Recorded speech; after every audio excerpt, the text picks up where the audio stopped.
So today we are going to have a program to find the solution using Newton forward method. In this we are having two series. One is X series and one is Y series. So program to find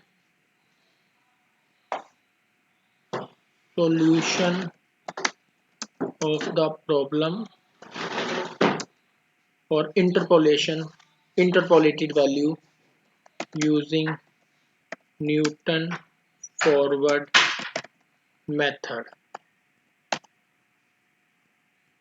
So here what we have to do, first of all we have to use this include header files iostream.h,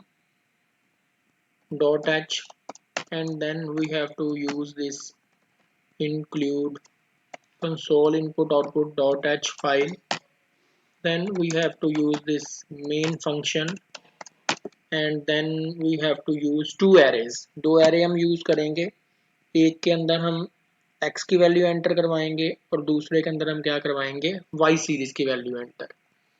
float type की दो array लेंगे, एक का नाम हमने x रखा है और एक जो एरे है उसका नाम हमने y रखा है। दोनों ही जो एरे हमारे पास हैं वो वन डायमेंशनल है and maximum these arrays can store 10 values. Then हम अपने सॉल्यूशन के पॉइंट ऑफ व्यू से एक टू डायमेंशनल एरे लेंगे जिसको हमने साइज जो है वो 10 रखा है। दिस मीन इसमें मैक्सिमम 10 रोज और 10 कॉलम आ सकते हैं and it can maximum store 100 values. Then we are having other variables u, sum and product for intermediate result, sum for the final result. So first of all जो screen पे message आएगा उससे पहले we have to use some looping variables i, j, k, n, m, fact. So we will explain why we are using these variables. Then clear screen to clear the output screen. Then we are using cout, enter how many elements you want to enter. अभी बताओ कितने element आप enter करना चाहते हो। तो वो जो नंबर है that will be store in variable n, वो आपके n में आके क्या हो जाएगा स्टोर हो जाएगा। Then again you have to use that condition के if n is greater than 10, अगर n 10 से बड़ा है तो फिर सी आउट मैसेज प्रिंट आएगा please enter elements less than equal to 10, please enter range less than equal to 10 कि 10 से छोटी या 10 तक ही आप रेंज एंटर करें। देन आप यहाँ पे गेट ch लगा सकते हो सो दैट स्क्रीन आपकी हाल्ट कर जाएगी, रुक जाएगी and then you can use this go to x mean कि आप दोबारा ऊपर चले जाओगे यहाँ पर और यहाँ पर जाके वो आपसे फिर पूछ लेगा कि भाई आपने दोबारा आपको बोला जाएगा कि आप दोबारा जो है इसमें वैल्यू जो है वो इंसर्ट कर सकते हो। ठीक है जी। तो नेक्स्ट हमारे पास आ जाएगा स्क्रीन आ जाएगी कि अगर आपने वैल्यू जो है वो 10 के अंदर अंदर एंटर की हैं तो फिर आपको मैसेज आ जाएगा भी enter the value for x series and y series. तो वो आप कैसे करोगे, इसके लिए आप सी आउट यूज करोगे and then you have to display the message enter the values for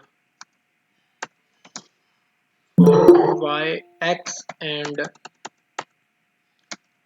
and y series.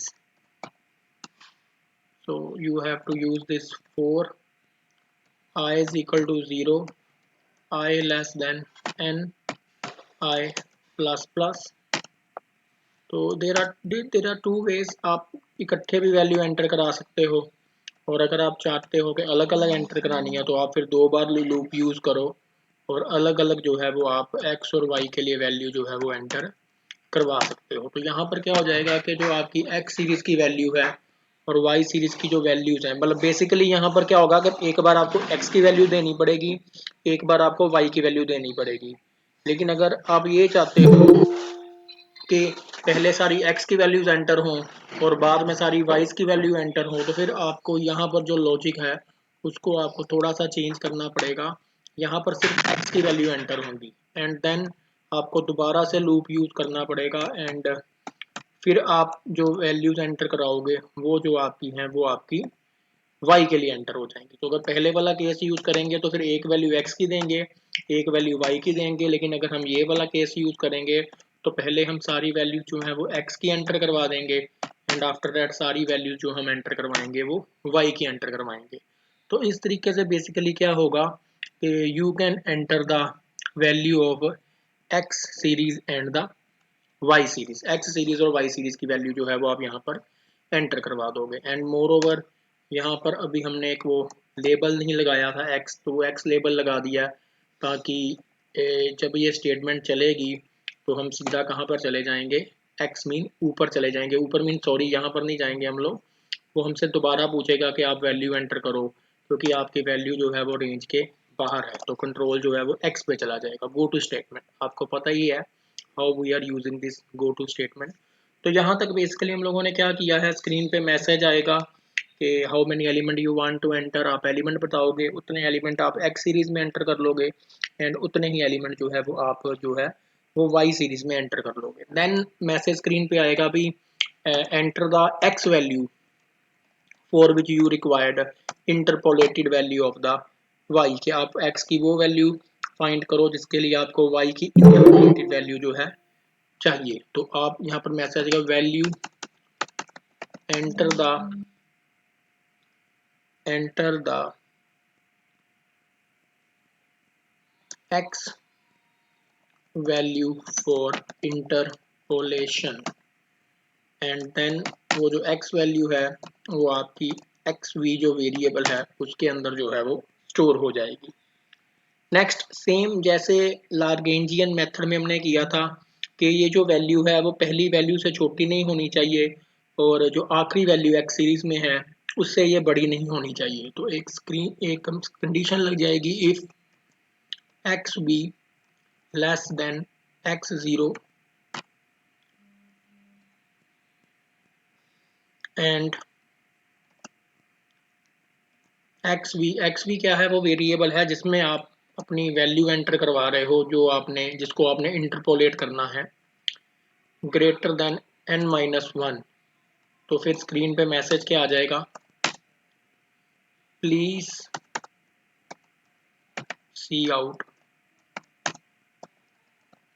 Please enter value within range, के रेंज के अंदर ही वैल्यू जो है वो एंटर करें। Then again you can use this गेट सी एच, ताकि वहां पर आपकी स्क्रीन होल्ड कर जाएगी। You can use this go to से सी एंड देन क्लोज। और सी का मतलब क्या है कि वो दोबारा से आपसे पूछेगा कि x की वैल्यू जो है वो आप दोबारा एंटर करो। तो लॉजिक जो है वो सीधा कंट्रोल को कहाँ ले जाएगा, सी के ऊपर ले जाएगा। यहाँ पर दो वेरिएबल हमने और यूज किए हैं x एंड सी, तो वो भी हमें यहाँ पर डिक्लेयर करने पड़ेंगे बिकॉज आप बिना डिक्लेयर किए उनको यूज नहीं कर पाओगे। सो दिस इज हाउ, यहाँ तक हमारा प्रोग्राम का पहला सेक्शन हो गया है जिसमें आपसे ये पूछा गया है कि कितने एलिमेंट आप एंटर करवाना चाहते हो। देन आपने वो सीरीज लो बनाई है जिसमें एलिमेंट एंटर हो गए हैं, प्लस उसके बाद आपसे पूछा गया है कि किस वैल्यू को आप इंटरपोलेट जो है वो करना चाहते हो। ओके, तो नेक्स्ट हमारे पास क्या आता है, you have to go for this difference table. आपने जो डिफरेंस टेबल है वो क्रिएट करना है। तो how we can create this difference table. Difference table आपको पता ही है कि जब आप डिफरेंस टेबल बनाते हो, जो वाई सीरीज की वैल्यूज होती हैं उनको आप सेकंड वैल्यू को फर्स्ट वैल्यू में से माइनस करते हो तो आपको फर्स्ट ऑर्डर का डिफरेंस जो है वो मिल जाता है for all those values. And then first order के डिफरेंस से आपको सेकंड ऑर्डर का डिफरेंस मिल जाता है एंड सो ऑन। आप जब तक कि वो फाइनल वैल्यू नहीं रह जाती एक, तब तक आप वो डिफरेंस निकालते रहते हो और वो डिफरेंस जो है वो आपका डिफरेंस टेबल के अंदर जो है वो आ जाता है। So what you have to now do, you have to create a difference table.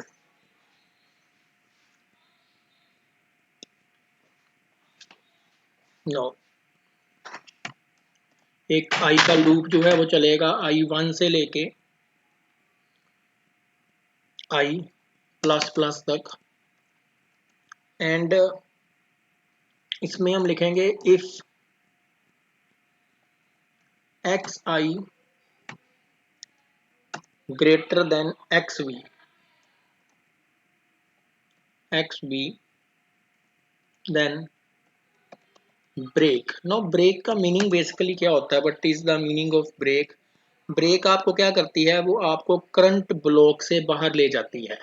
तो अगर ऐसा कुछ होता है कि कोई भी एक्स आई की ऐसी वैल्यू आती है जो कि आपकी इंटरपोलेटेड वैल्यू से ज़्यादा है, तो आप इस फोर लूप से क्या हो जाओगे, आप इस फोर लूप से बाहर चले जाओगे।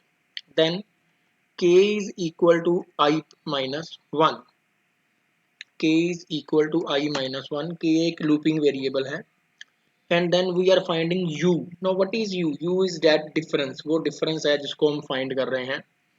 u is equal to xv, xv is a variable that contains the x value, and for which you want the interpolated value. Then we are dividing it by the next value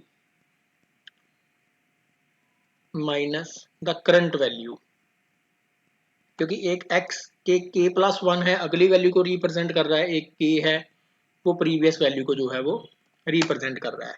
okay, now we are using these loops, loop j is equal to 1, j less than n minus 1, j plus plus, this is the outer loop.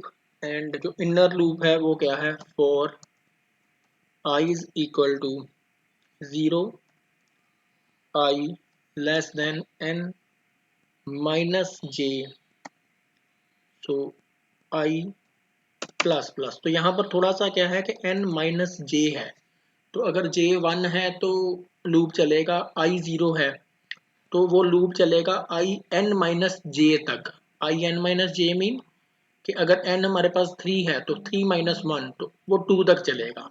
n की value को j की जो current value है उसमें minus करके उतनी बार ही जो है वो आपका i का लूप जो है वो चलेगा। तो ये बेसिकली यहाँ पर क्या हो रहा है कि हम एक प्रीवियस वैल्यू को उसकी जो ऊपर वाली वैल्यू है उसमें उन दोनों वैल्यू को हम आपस में कंपेयर करके उनको वहां से माइनस कर रहे हैं। तो वो कैसे कर रहे हैं, वो बेसिकली क्या है कि if j equal to 0,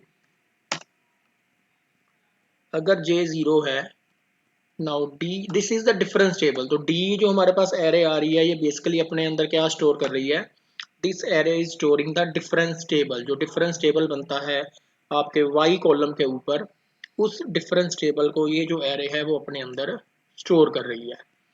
and then y i else, अगर j इक्वल टू 0 नहीं है तो फिर डिफरेंस टेबल में क्या आएगा, d i j is equal to d i plus one. ये पहला कॉलम है, ये टू डिमेंशनल टेबल है ना, i plus one is the row, ये उसकी रो की बात कर रहा है, और j माइनस वन ये उसके क्या कर रहा है, ये उसके कॉलम की बात कर रहा है। Minus D I I minus one. तो यहाँ पर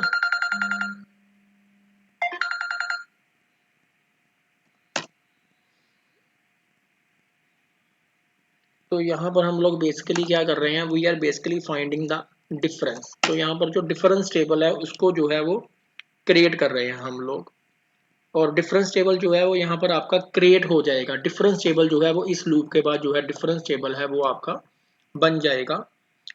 and then we are using some, by default जो के इंडेक्स है उसको हम स्टार्टिंग वैल्यू लेके चल रहे हैं, and then we are finding the intermediate result. Intermediate result क्या है, वो अगर आप फॉर्मूले की बात करो तो आप देखोगे कि पहले फर्स्ट ऑर्डर है, फिर प्लस हमने सेकंड ऑर्डर किया हुआ है, प्लस हमने थर्ड ऑर्डर किया हुआ है। तो स्टार्टिंग वैल्यू पहले हम लेते हैं फॉर्मूले में, तभी हमने वाई के को ले लिया है स्टार्टिंग वैल्यू को। फिर फर्स्ट ऑर्डर निकालेंगे, उसमें ऐड कर देंगे, फिर सेकंड ऑर्डर का फॉर्मूले का सोल्यूशन निकालेंगे, उसमें ऐड कर देंगे।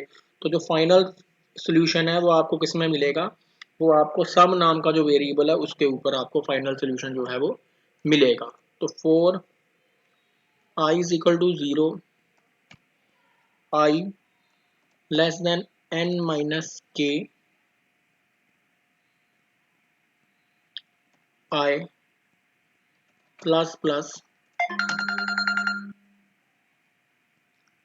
आई plus plus. So then we are having this variable product, that is by default we are using it to 1 because we have to multiply it। तो 1 लेंगे तभी वो मल्टीप्लाई हो पाएगा, अगर 0 ले लेंगे तो फिर वो जो भी सोल्यूशन है वो 0 ही बन जाएगा। 0 से किसी को भी मल्टीप्लाई करोगे तो वो 0 आ जाएगा। और अगर आप इसको इनिशियलाइज नहीं करते हो देन फिर क्या होगा कि कोई भी गार्बेज वैल्यू जो है वो आपके इंटरमीडिएट रिजल्ट में आके ऐड हो जाएगी and you will not have the solution. आपको जो सोल्यूशन है वो नहीं मिल पाएगा। एंड देन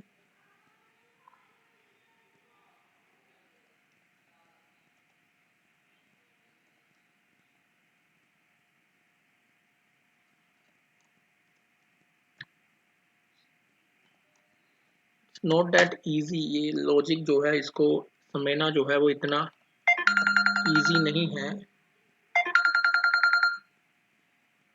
तो it will take some time, थोड़ा सा टाइम लगेगा इसको समझने के लिए, because it's quite a bit difficult logic, क्योंकि यहाँ पर आप बहुत कुछ कर रहे हो। अगर आपने ये सम निकाला हुआ है तो आपको पता है कि यू आर फैक्टोरियल भी निकालना अपने, तो you are doing lot of things in order to find that solution of that formula. तो वो फैक्टोरियल जो है, जो वन का फैक्टोरियल है, टू का फैक्टोरियल है, थ्री का फैक्टोरियल, जो हम नीचे फैक्टोरियल निकाल रहे हैं, उस फैक्टोरियल के लिए ये वाला हम लॉजिक बेसिकली लगा रहे हैं। फैक्ट को वन ले रहे हैं और एम जो है वो फैक्टोरियल के लिए हम लोग यूज़ कर रहे हैं। एंड और उस फैक्टोरियल को जो है वो हम कैलकुलेट कर रहे हैं, बिकॉज साथ में हमें फैक्टोरियल भी चाहिए।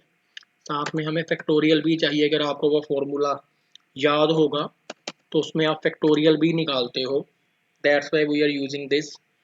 एंड फैक्टोरियल का मतलब क्या होता है, जैसे अगर टू हमने किया तो टू का फैक्टोरियल क्या है, टू मल्टीप्लाई वन। और थ्री का फैक्टोरियल क्या है, three multiply two multiply one. तो वही चीज़ हमने यहाँ पर की है।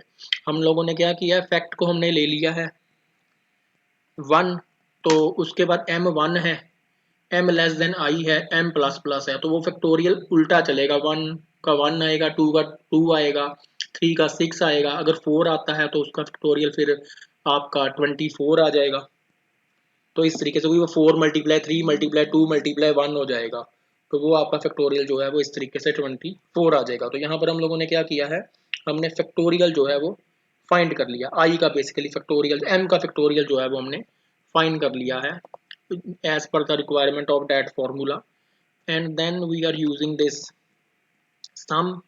सम के लिए हम वो जो आपका वैल्यू है डिफरेंस की, उसको हम निकाल रहे हैं, क्योंकि उस वैल्यू को फॉर्मूले में हमें पुट करना पड़ेगा। And then we are multiplying it with that product value and divided it by the factorial value जैसा। and then we are closing it, and at the end we are displaying the solution inter or interpolated value, it value equal to sum। and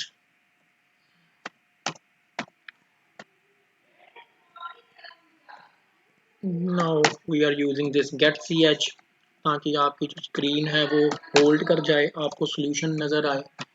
and we are now saving it new forward नाम से, new for.cpp। और इसको compile करते हैं, देखते हैं कितनी error है इसके अंदर। 3 errors are there. One is multi declaration of x. So क्योंकि एक्स हमने ऑलरेडी एक सीरीज ली हुई है, तो फिर एक्स को हम 2 बार डिक्लेयर नहीं कर सकते, तो यहाँ पर फिर मैं वेरिएबल का नाम जो है वो x1 रख देता हूँ, क्योंकि x ऑलरेडी हमने एज ए एरे यूज किया हुआ है। Again we are compiling it, 2 errors are there. Missing,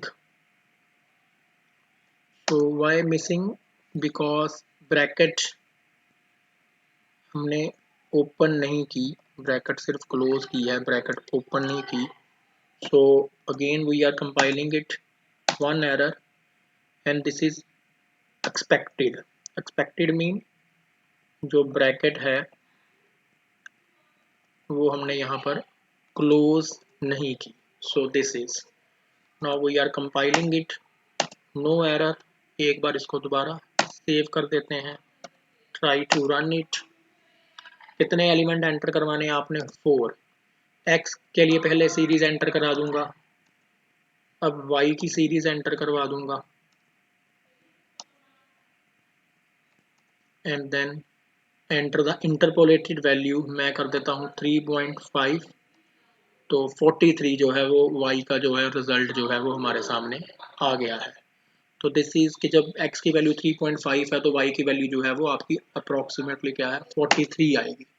so this is how you can have this program. तो इस प्रोग्राम को अगर थोड़ा सा जर्नल में समझने की कोशिश करें, we will try to solve it, but ज़्यादा हम कोशिश करूँगा मैं आपको न्यूमेरिकल्स के प्रोग्राम समझाऊंगा ज़्यादा अच्छे, क्योंकि वो पहले ईजी हो जाएंगे आपके लिए समझने। एंड अगर इनमें से कोई प्रोग्राम समझ ना भी आया, सॉरी स्टैट्स के, तो उसको मैं दोबारा फिर एक्सप्लेन करूंगा, बिकॉज इवन आई नो के it is bit difficult to understand these programs right way. वो जब तक साथ में पूरा सम ना रखा हो और उसको कंपेयर ना किया हो तो लॉजिक समझना जो है वो काफ़ी डिफिकल्ट हो जाता है। लेकिन फिर भी इसको थोड़ा सा एक्सप्लेन कर देते हैं।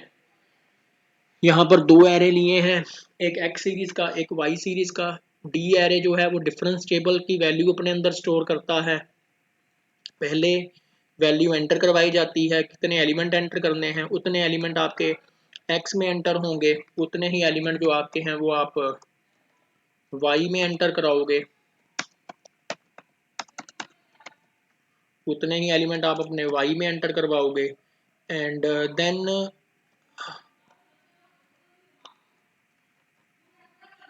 उसके बाद आप लोगों ने क्या करना है कि वो एंटर करवानी है वैल्यू, जिसको आपने इंटरपोलेट करना है। एंड देन आप लोग क्या करोगे कि डिफरेंस टेबल क्रिएट करोगे। डिफरेंस टेबल में क्या आता है, वो डिफरेंस आता है, फर्स्ट ऑर्डर सेकंड ऑर्डर जो टेबल बनाते हो डिफरेंस टेबल, तो वो डिफरेंस वैल्यूज आएगी नेक्स्ट वैल्यू और प्रीवियस वैल्यू को माइनस करके। एंड देन आप लोग फिर सम निकालते हो, जिसमें एक तो डिफरेंस टेबल को भी यूज़ किया जाता है, प्लस उसमें प्रोडक्ट जो फाइन इंटरमीडिएट रिजल्ट है उसको भी यूज़ किया जाता है, और फैक्टोरियल भी लिया जाता है। तो उन सभी को क्लब करके फॉर्मूला बना के फाइनल सोल्यूशन जो है वो हम निकालेंगे, और जो फाइनल रिजल्ट है वो आपका सम नाम का जो वेरिएबल है उसके अंदर आके जो हो जाएगा वो स्टोर हो जाएगा। तो यहाँ पर मैं भी क्लोज कर रहा हूँ। If you have any question on this you can ask.